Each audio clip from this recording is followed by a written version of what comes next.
আরে যা, রবিবার আবার জমে নাকি মাটনের ঝোল ছাড়া?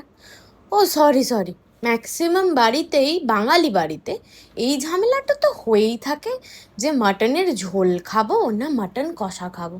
কেউ বলবে কষা, কেউ বলবে ঝোল। তো আমি কি করলাম, একটা মাঝামাঝি পর্যায়ে, যেটা প্রপার পাতলা ঝোলও না আবার প্রপার একদম ঠিক কষানোও না, বানালাম। And I think this turn out to B the best. এই ঝোলটা ওই বাঙালির পেটের জন্য বেশ ভালো, মানে ওই গ্যাসো ফাস্টে খেতে হবে না আর কি। তেমন বেশি পেঁয়াজও নেই, কিন্তু আবার টেস্ট আছে চরম। আগের দিন ম্যারিনেট করে রাখলেই হবে মাটনটা, তাহলে বেস্ট ভালো একদম নরম তুলতুলে হবে।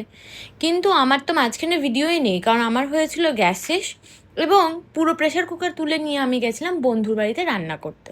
তো শেষকাল আর ভিডিওটা নেওয়া হয়নি অ্যালাস, বাট কী করবো, এতগুলো ছোটো ছোটো ক্লিপস নিয়েছিলাম, সেগুলোই পোস্ট করবো ভাবলাম, একটু তো তোমাদেরকেও দেখাই জীবনের কাহিনী।